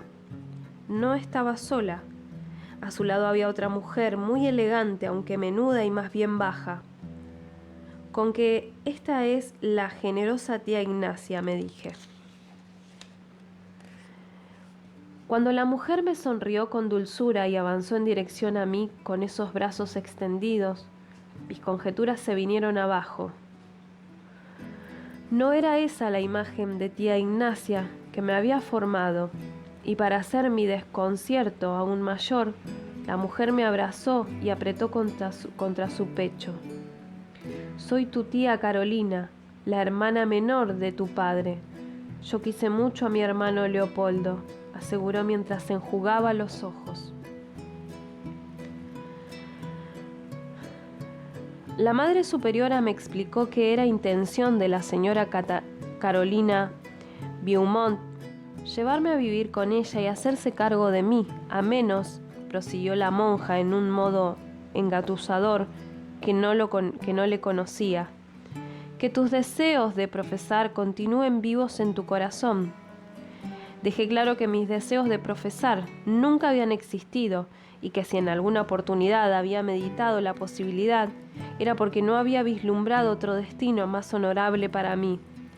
Sé que han sido negligentes contigo, querida, expresó a continuación mi tía Carolina, sin soltarme las manos. Aquel día marcó el comienzo de una nueva vida para mí, y las perspectivas habrían sido plenamente maravillosas si la tristeza para dejar a María Pancha no las hubiese empañado. La noche antes de mi partida, nos citamos en el sótano y nos juramos amistad eterna, y yo, sin mayor asidero, le prometí que algún día regresaría por ella. A la mañana siguiente, luego del desayuno, tía Carolina y su cochero vinieron a buscarme, y yo, junto a mis 2 baúles proscriptos, vi el mundo nuevamente después de 4 largos años de encierro. Durante el corto viaje hasta su casa, tía Carolina me explicó que su esposo y ella habían decidido radicarse en Buenos Aires y que, en caso de regresar a París, me llevarían con ellos. Fantásticas e increíbles posibilidades, cuando días atrás la mejor habría sido profesar con velo negro. Luego de observarme detenidamente, aunque sin displicencia, mi tía expresó que al día siguiente iríamos de compras. Tu tío Jean-Émile y yo llevamos una vida social muy agitada, a veces demasiado agitada, aclaró, y deberás presentarte acorde a tu nueva posición. Eres una joven hermosa, blanca, como dicen que lo era tu padre. Nos detuvimos frente a una casa en la calle de la Piedad, en el barrio de la Merced, a una cuadra de la Basílica, y salieron a recibirnos, sin protocolo ni melindres, mi aristocrático tío Jean-Émile y Alcira, que manifestó que yo era el vivo retrato de Lara Pardo. La bienvenida fue tan cálida y sincera que ayudó a sosegarme y a no sentirme ajena. Con todo, el boato de la casa pasmó. Acostumbrada como estaba a las espartanas salas y corredores del convento, las comodidades y excentricidades de mi habitación me dejaron boquiabierta. Como una niña que acaba de ver una aparición fantástica, La cama con dosel del que colgaba una pieza de gasa en tonalidad rosa era tan grande como 3 veces la yacija del convento. Las paredes estaban forradas de un damasco en la misma tonalidad rosa de la gasa del baldaquín. Los muebles eran de manufactura exquisita y semanas más tarde, tío Jean-Emile me regaló un secretary de palisandro con cerraduras, pomos y fallebas empavonadas que me arrancaron lágrimas de felicidad y que sumó más distinción a la recámara. Esa era mi nueva casa, esa mi nueva familia. Al día siguiente de mi llegada, Carolita, como la llamaba Alcira, me llevó de compras. Recorrimos las pocas tiendas con mercaderías de ultramar y mientras mi tío Jean-Emile encargaba levitas y chaqués en la sastrería de moda, Lecomte y Duguignac, mi tía y yo nos deleitábamos en lo de Camaña, donde me proveyeron de guantes de cabritilla, chapines de raso, un abanico de carey y otro con varillas de marfil, un parasol de encaje, un perfume francés, afeites, presillas para el cabello y un sinfín de elementos de tocador, y donde varios años atrás tío Tito se había surtido de una sustancia y hierbas más exóticas para su laboratorio de la calle de las Artes. Qué lejos en el tiempo quedó aquella parte de mi vida, pensé con melancolía mientras mi tía Carolita seguía mostrando su langueza sin titubeos, y los paquetes iban ocupando más espacio sobre el mostrador del señor Camaña. Por último, entre Alcira y mi tía eligieron gran variedad de géneros para confeccionarme vestidos y partimos a recoger a tío Jean-Emile, que nos esperaba con aire impaciente en la puerta de la sastrería, pues, según aclaró una vez dentro del coche, se había topado con el gobernador Rosas. No sabía que ese tirano fuese asiduo cliente de la Comte y Duguignac. Si lo hubiese sabido, no habría puesto un pie dentro.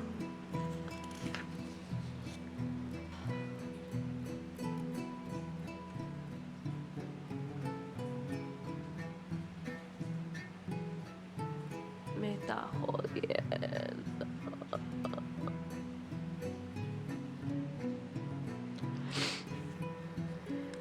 Después de aquellos años de aislamiento, volví a escuchar el nombre del brigadier Juan Manuel de Rosas, un personaje siniestro para algunos, un héroe sin parangón en opinión de otros.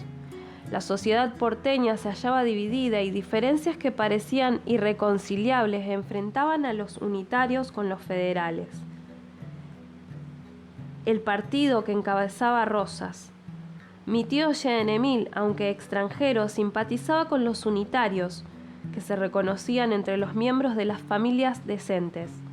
En aquel tiempo, vestir de acuerdo a la moda o ser cultivado y expresarse con propiedad se juzgaban vicios de los salvajes e inmundos unitarios, y era un valiente o un inconsciente el que se aventuraba a caminar por la Plaza de la Victoria emperifollado como para una fiesta en la corte francesa.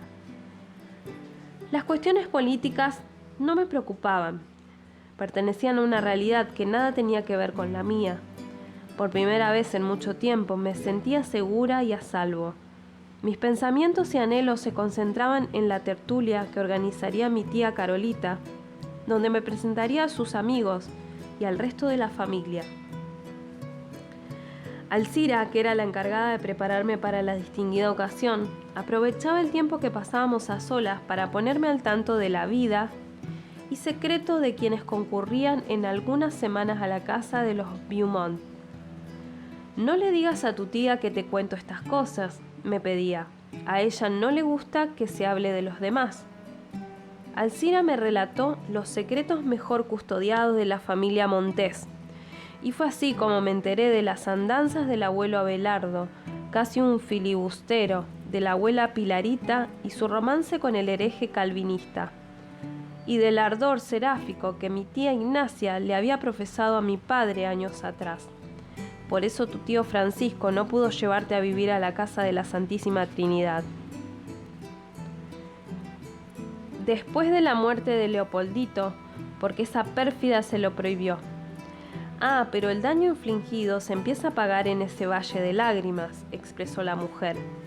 Luego, a modo de muestra, me refirió la historia de mi prima Dolores, la hija mayor de Ignacia de Mora y Aragón, y de Francisco Montés. Mi prima Dolores no es hermosa como su hermana menor, Magdalena, ni cultivada como Soledad, la del medio. Y sin embargo, no carece de encanto. Posee una voz extraordinariamente afinada, canta y toca el piano con maestría. Y aunque es menor que yo, en la época en que la conocí ya lucía como una mujer de 40. Con el gesto endurecido, la mirada oscura y rencorosa, lleno el semblante de resentimiento. A los 15 años conoció a Justiniano de Mora y Aragón, hijo de un primo hermano de su madre. El muchacho, 10 años mayor que ella, había dejado Madrid en busca de fortuna.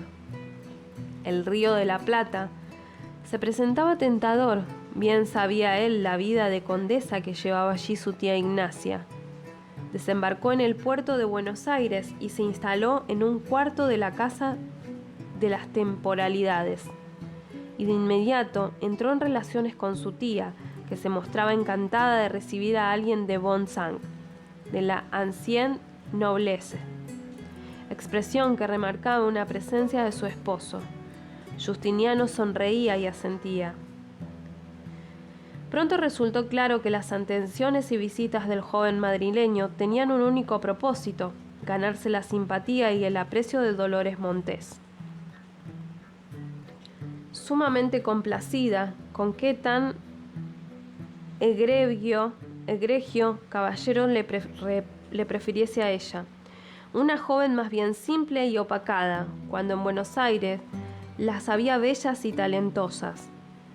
Tonta Dolores, la pretendía a ella porque pocas heredarían una fortuna tan grande. Rezongaba Alcira y añadía a continuación: no toda la culpa fue de la pobre Doloritas, que siempre ha sido lenta de entendederas. La culpa en realidad fue de su madre, que manejó el cortejo y la voluntad de su hija a su antojo. Contrajeron matrimonio 2 años después de la llegada de Justiniano de Mora y Aragón a Buenos Aires y Francisco Montés. Como presente de bodas, les regaló una casa en el barrio de Santo Domingo, que Ignacia se encargó de decorar y amueblar. Ignacia también se ocupó de convencer a su marido de que integrase en los negocios de la familia al flamante yerno, y a este de que dejase su misérrimo trabajo en el periódico La Gaceta Mercantil, que solo lo desprestigiaba. Aunque en un principio se mostró evasivo, Justiniano terminó por aceptar la propuesta, que era en realidad lo que había anhelado: echar mano a los bienes de los Montés. Francisco, que contaba con la colaboración de su hijo mayor Lautaro para la administración de los campos y demás empresas, no estaba convencido de confiar en Justiniano el cuidado de parte de la fortuna amasada por su padre, Abelardo Montés. Reconocía las virtudes de su yerno, de carácter afable, buena predisposición, animoso, pero también advertía cierta artificiosidad en sus maneras y en su forma de mirar. 2 gritos de Ignacia pusieron punto final a las dudas y recelos de Francisco, y aunque de mala gana encomendó a Justiniano la conducción de la quinta de San Isidro y del Saladero, con plenos poderes para hacer y deshacer. Para Dolores, vivir con Justiniano, respirar el mismo aire, preparar sus comidas, remendar sus calcetines y calzones, esperarlo con ansias cada atardecer, era una luna de miel permanente. Con el tiempo, sin embargo, vinieron las ausencias, los malhumores, las contestaciones destempladas, los misterios, las preguntas sin respuestas, los recelos. En Buenos Aires corría el rumor de que Justiniano de Mora y Aragón mantenía a una querida, a la que hospedaba en la quinta de San Isidro. También se hablaba de deudas de juego, noches de borracheras y compañías licenciosas. Dolores, recluida en la casa del barrio de Santo Domingo, Se convencía de que su matrimonio iba bien, de que las hablillas eran producto de la envidia. Ignacia igualmente defendía a capa y espada a su sobrino. Después de todo, él era un Mora y Aragón. La pompa de jabón en la que vivía Dolores explotó la mañana en que una mujer con acento español, sencillamente ataviada y con un niño de no más de 6 años tomados de su mano, se presentó en casa de los Montés como la esposa de Justiniano de Mora y Aragón. La mujer explicó que le habían indicado que allí vivía la tía de su marido, que quizás sería tan amable de decirle a dónde podía encontrarlo.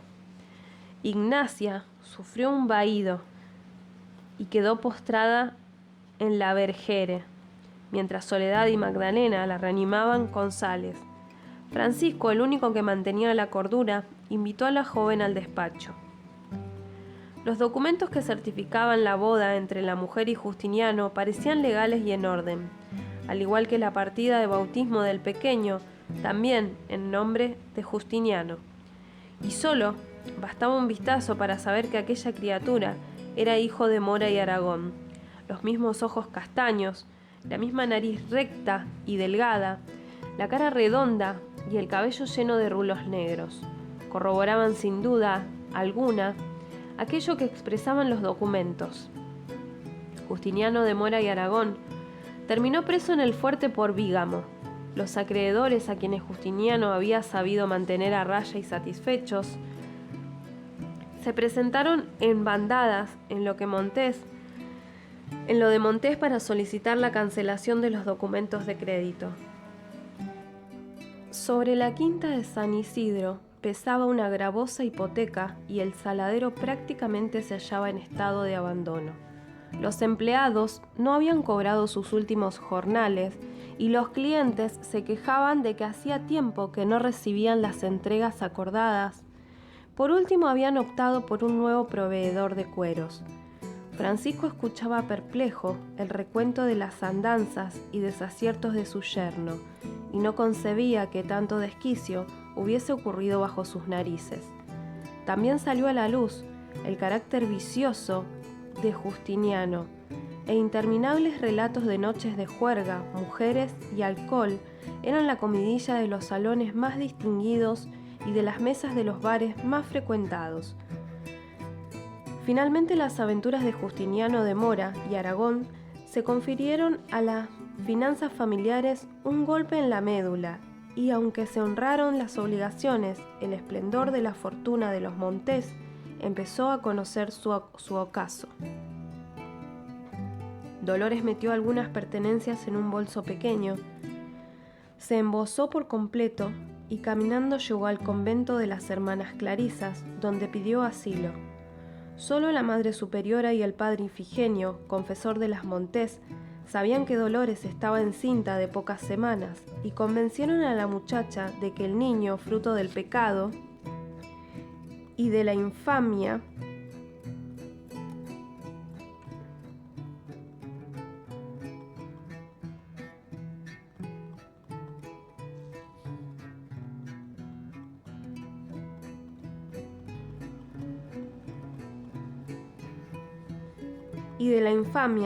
debía ser entregado al Monte Pío apenas nacido. Dolores no abandonaba la celda en ningún momento y solo recibía la visita de la superiora y del padre Ifigenio, que la confesaba y le daba la comunión.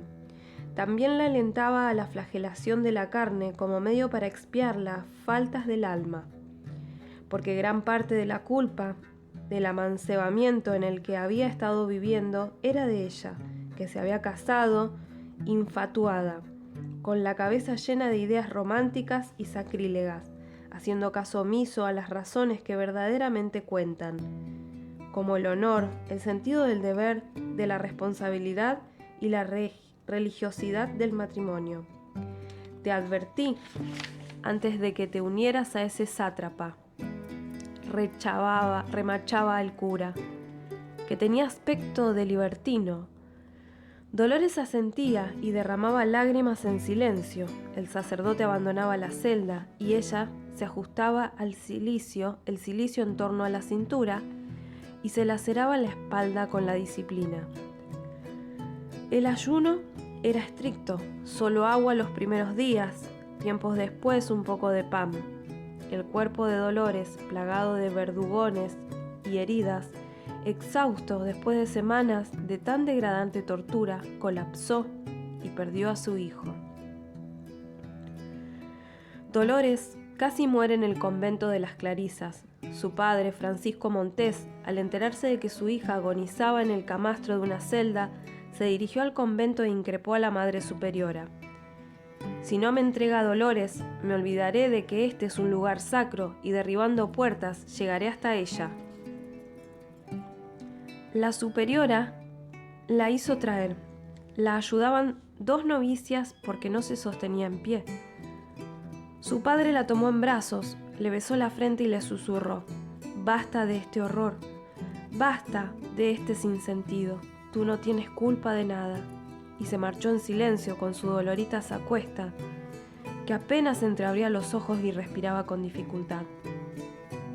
Según Alcira, esa fue la única vez que Francisco Montés se puso los pantalones y, desafiando a su mujer, tomó el toro por las astas y salvó la vida de su hija mayor. Nada bueno puede depararles el destino a esas 3 pobres desdichadas hijas de Francisco, que cuando su madre les eligió los nombres, ya las condenó sin piedad: Dolores, Soledad y Magdalena. Penas, melancolías y lágrimas, solo eso conseguirían en este mundo impío, repetía Alcira. El tiempo se había encargado de corroborar la certeza de aquellas palabras. Las vidas de sus tías y de su madre eran penas, melancolía y lágrimas. Laura no concebía a su severa tía Dolores enamorada, casada, menos aún encinta. No obstante, Dolores Montés había demostrado que después de todo era un ser de carne y hueso, que se había entregado a un hombre, que había hecho el amor con él, que había gozado entre sus brazos, sido feliz a su lado. Aquella imagen se daba de bruces con la de tía Dolores, la del carácter agriado, la del alma endurecida, la prejuiciosa y desconfiada. El sufrimiento había sido en vano, la huella impresa provocaba resentimiento y amargura, nada de empatía y dulzura. Al caer en la cuenta de que las mujeres que durante años la habían regañado, juzgado y condenado sin misericordia no se hallaban libres de falta, ni la magnánima doña Ignacia de Mora y Aragón, ni la inflexible Dolores Montés, Laura experimentó rencor. Se sintió engañada también, estafada incluso. ¿Qué más le contaría Blanca Montés? ¿A qué otras verdades la enfrentarían? ¿Debería apagar la vela y dormir? Tenía que relevar a María Pancha temprano por la mañana. Sin embargo, abrió el cuaderno, buscó la última línea y leyó. Tía Carolita dispuso que la mejor modista de Buenos Aires se hiciera cargo de mi vestido para la tertulia. Parecía muy interesada en que yo descollara esa noche. Me gustaba tía Carolita, y de tanto observarla, terminó por convertirse en mi paradigma.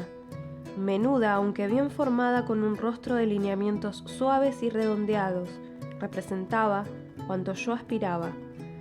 Me volví su sombra e intenté imitarla en los mínimos detalles. Me gustaba la forma en que se llevaba el tenedor a la boca, la manera en que sonreía, la posición que adoptaba en el sofá de la sala, cómo movía las manos y cómo tragaba el jugo sin hacer ruido. En vano quise estornudar como ella, lo hacía con un gracejo incomparable. Nunca la escuché levantar el tono de voz. Sus prendas desprendían un aroma a violetas que la perseguía como una estela por las habitaciones de la casa. Me inclinaba sobre su bordado solo para olerla.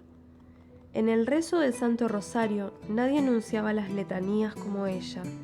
El frou-frou de mis faldas nunca llegó a ser como el de las de ella, pues se movía con un garbo que no conseguí emular. Los cierres de su abanico se volvieron mi obsesión y perdí tardes enteras frente al espejo, tratando de alcanzar su estilo. La imitaba en su frugalidad, pero siempre me quedaba con hambre. Con todo, eran su bondad innata y su predisposición a querer a todo el mundo lo que frustraba mis intentos por parecerme a ella. Sin embargo, sus modos suaves no carecían de firmeza en absoluto, y entre parientes y amigos su palabra contaba como la de un magistrado. La nobleza, honestidad y decoro de la tía Carolita la precedían en cualquier círculo o institución porteña, y aunque muchos la adulaban por su posición económica y social, después de todo era la esposa de un conde francés, ella se dirigía al ministro o al hacendado con la misma afabilidad y respeto con que trataba a Cirilo su cochero. Aunque coqueta y siempre a la moda, se trataba de una mujer refinada que gustaba de la lectura y de departir con hombres cultos. Sobre todo con su marido, a quien consideraba el más acabado de los de su sexo. A diferencia de otras mesas, en casa de tía Carolita se podía conversar mientras se comía. Y fue allí donde escuché los labios de ellas y de tío Jean-Émile, razonamientos e ideas que ampliaron los horizontes de mi estrecho mundo. Un mediodía en que tío Jean-Émile, más bien antagónico a las doctrinas de la Iglesia, se quejaba de la Inquisición, tía Carolita expresó: necesitamos una religión que no nos obligue a ser buenos bajo la violenta amenaza de castigos infernales. Aunque mis ojos se abrían a un nuevo magnífico mundo, mis viejas pasiones permanecían latentes en mi corazón, y pedí autorización a tía Carolita para cultivar en una porción del jardín mis plantas medicinales. Alcira me ayudaba y fue la primera en beneficiarse con mis dotes de sobrina de boticario e hija de médico.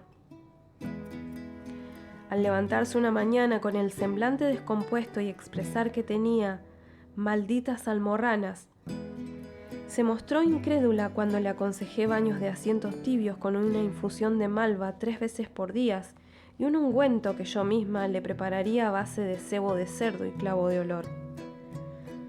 A la mañana siguiente manifestó con asombro y cierta reticencia que lo peor parecía haber pasado. Al 4.º día no se acordaba de las malditas almorranas. Tiempo después, mientras removía la tierra del diente de león, tío Jean-Émile se aproximó con una actitud cauta y reservada, y tras algunos circunloquios, me preguntó si conocía algo para la ciática. Escondí una sonrisa y le indiqué que se recostara, que enseguida le prepararía una cataplasma de coles bien caliente que jamás le había fallado a tío Tito.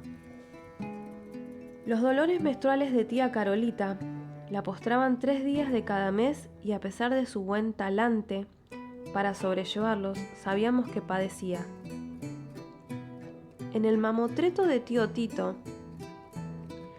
no encontré nada que refiriera a ese pesar, pero recordé que mi padre solía recetar grandes cantidades de infusión de raíz de angélica, que sabía como agua de estanque, según tía Carolita, y que ella bebía cada mes gustosa de haberse desembarazado de aquellos retorcijones.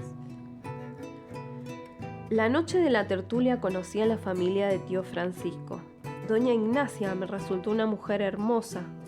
Su belleza, sin embargo, no compensaba la displicencia y arrogancia del gesto, y luego de un rato sus ojos ya no me parecían tan almendrados ni su piel tan untuosa.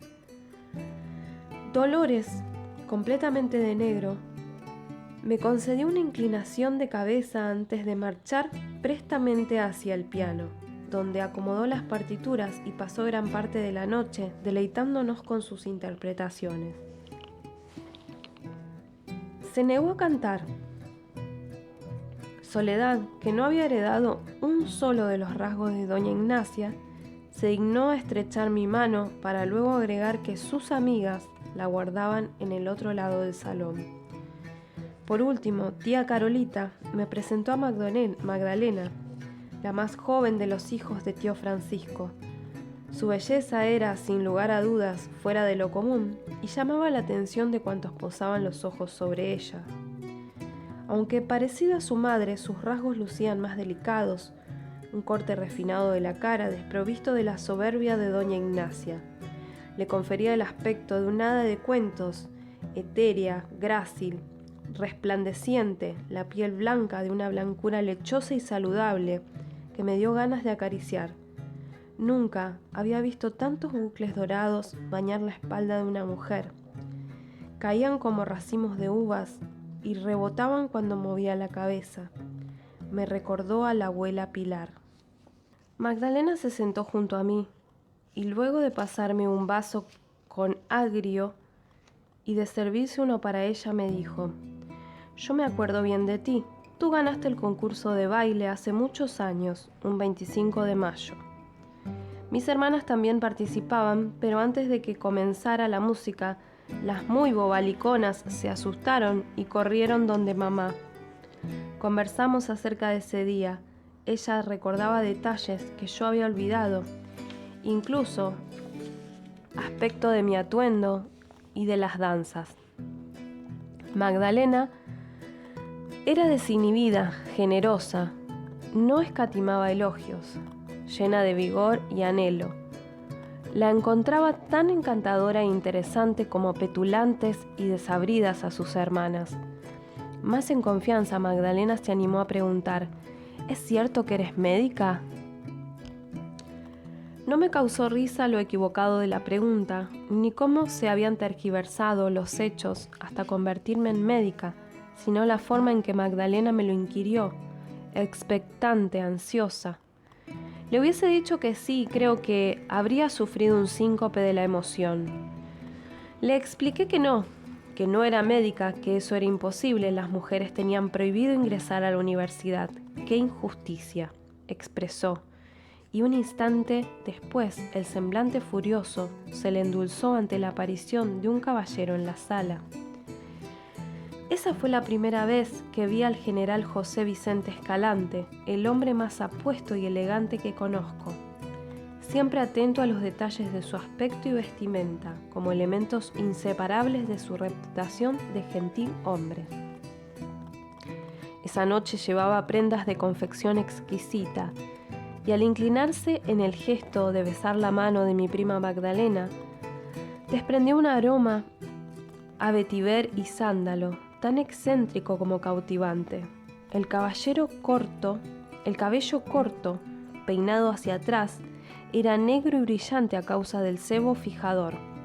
También sus ojos eran negros, tanto que resultaba imposible distinguir el iris de la pupila. Aunque impecable y a la moda, Escalante no ostentaba, sin embargo, el aspecto de un carrutaco, sino más bien de alguien casual, despreocupado, casi indiferente. Magdalena nos presentó y el hombre se acomodó en el canapé a nuestro lado.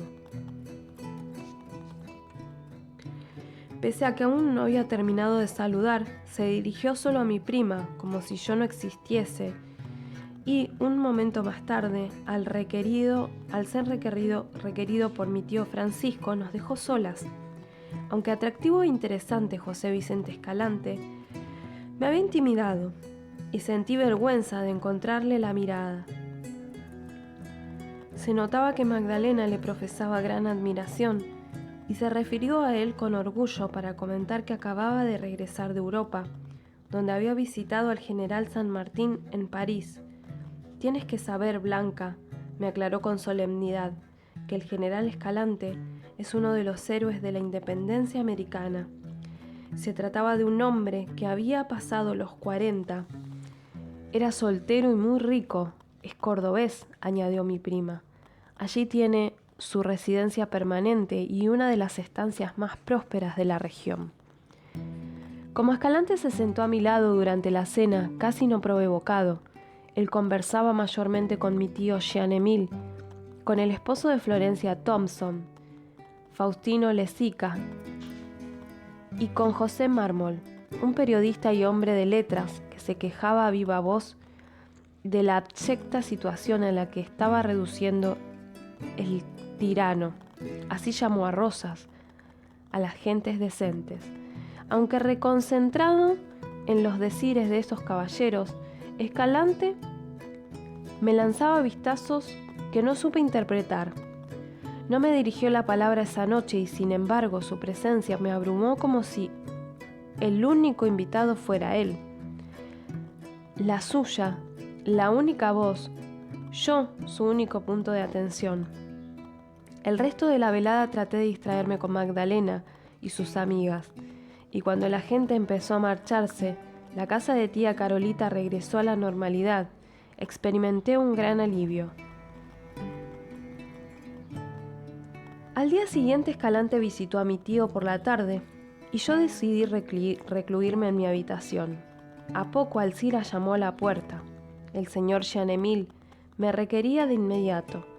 Alcira me ayudó a descentrarme y me presenté en la sala a regañadientes. Allí estaba el general, tan impertérrito y eriático como la noche anterior, de pie junto a mi tío Jean-Emile, cuya figura desgarbada y lánguida, su sonrisa tierna y mirada bonachona, solo exacerbaban la dureza de las facciones del visitante.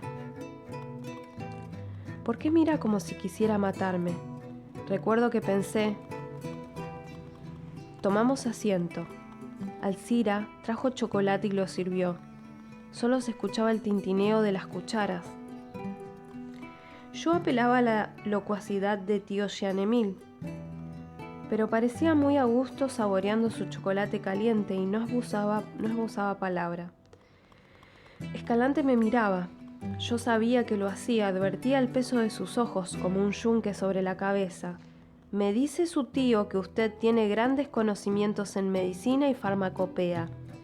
Habló repentinamente el general y yo contuve el aliento. Dejé la taza sobre la mesa. Cuando quiere Escalante se sirve de maneras afables y graciosas. Esa tarde, por ejemplo, me prestó toda su atención y aunque me miraba fijamente, la expresión se le había suavizado y ya no me daba tanto miedo. Mostró gran interés en mi historia personal y en la manera en que me había familiarizado con las enfermedades y las curaciones. Hombre extremadamente culto, había conocido otros países y otras gentes, lo que enriquecía su conversación con anécdotas e historias fascinantes. 2 días más tarde regresó a casa de tía Carolita, a la hora de almorzar, y mientras tomábamos el café en la sala, contó que siendo él un soldado muy joven del ejército de los Andes, afincado en Mendoza, su capitán le había ordenado que hiciera guardia frente al polvorín y que no permitiera el acceso, en especial a quien llevara espuelas, pues los chispazos contra el piso de ladrillos podían ocasionar una explosión. Algunas horas de guardia transcurrieron monótonamente hasta que el mismo general don José de San Martín se presentó en el polvorín.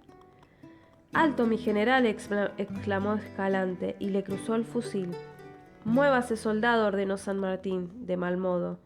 «No, mi general, hasta que no calce zapatillas, no lo dejaré entrar». San Martín le preguntó el nombre y se marchó. 1 hora más tarde lo mandó llamar. En el despacho también se hallaba Rivas, el capitán que había impartido la orden. Tanto San Martín como Rivas lanzaron vistazos aviesos al joven Escalante, que mantenía la cabeza en alto y mucho dominio de sí. San Martín dio un paso hacia adelante, se plantó frente al soldado impertinente y extendiéndole la mano dijo: «Lo felicito, soldado. Eso es cumplir una orden. Hombres como usted necesitan la patria para triunfar». Luego vino la victoria de Chacabuco, donde Escalante se destacó en combate, y tiempo después el ascenso a teniente. Acompañó a San Martín hasta Lima en 1821. Para aquel entonces ya era un oficial de prestigio y amigo personal del general. Escalante continuó visitándonos tan asiduamente como sus compromisos y negocios se lo permitían. Mi prima Magdalena también nos visitaba con frecuencia y solía pasar temporadas en casa de tía Carolita, para escapar a la fusta de su madre, según sus propios decires. Me gusta Magdalena, es inteligente aunque no cultivada, atrevida y bromista. Recuerdo que solían sorprenderme sus ideas y ocurrencias. Creo que me encariñé con ella, porque en parte me recordaba a María Pancha, descomedida y rebelde. Solo admiraba a tía Carolita, y a lo único que le temía era a quedarse sin postre como penitencia. Ansiaba las visitas de Magdalena. Cada día junto a ella traía una sorpresa, una aventura distinta, y casi siempre terminábamos desternillándonos de risa, hasta que nos dolía el estómago y nos caían lágrimas. En una oportunidad en que nos encontrábamos en el huerto, Alcina anunció con el gesto cargado de intención la llegada de Escalante. El semblante de Magdalena, radiante y magnífico, un segundo atrás se ensombreció y unos celos ciegos se apoderaron de su genio. «El general te pretende, Blanca», expresó mientras nos encaminábamos hacia la casa, y yo no supe qué decir. Escalante era atento y cariñoso con Magdalena, como lo hubiese sido con un cachorro juguetón. Resultaba obvio que a sus ojos mi prima era una niña, hermosa y prometedora. Sí, pero una niña al fin. Conmigo, aunque solemne y a veces distante, Escalante mostraba una atención especial que a nadie pasaba inadvertida.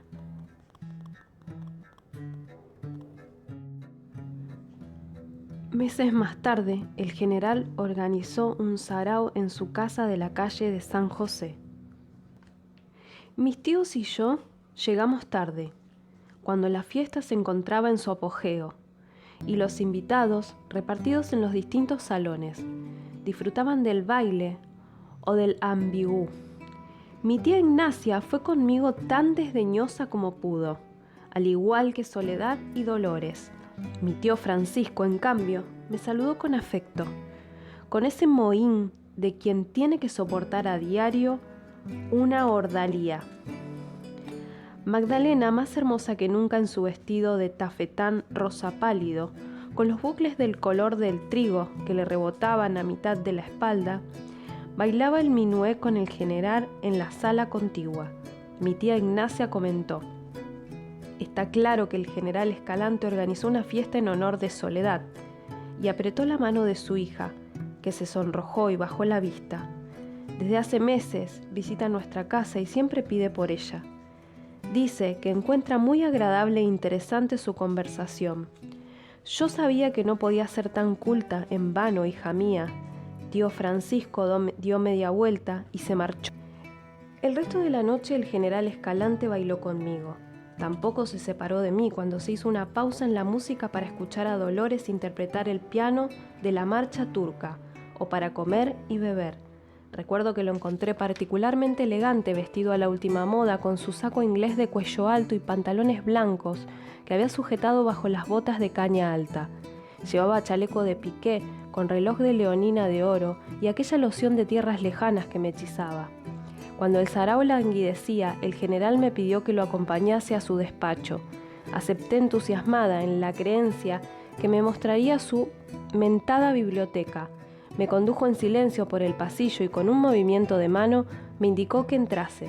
Luego de cerrar la puerta, caminó hacia mí, me envolvió con sus brazos y me besó ardientemente. No respondí, no sabía cómo hacerlo, lo dejé actuar, y mientras sus manos me recorrían la cintura y sus labios me humedecían el cuello, su voz entrecortada y rauca repetía mi nombre con una dulzura inusual en él. Después de todo, pensé, el duro general Escalante está tan sediento de cariño como el más sentimental de los mortales. «Te casarás conmigo», lo escuché decir, y un nuevo tono, imperioso y arrogante, se apoderó de su acento. Me sorprendió mi propia voz al responderle: «Sí, general».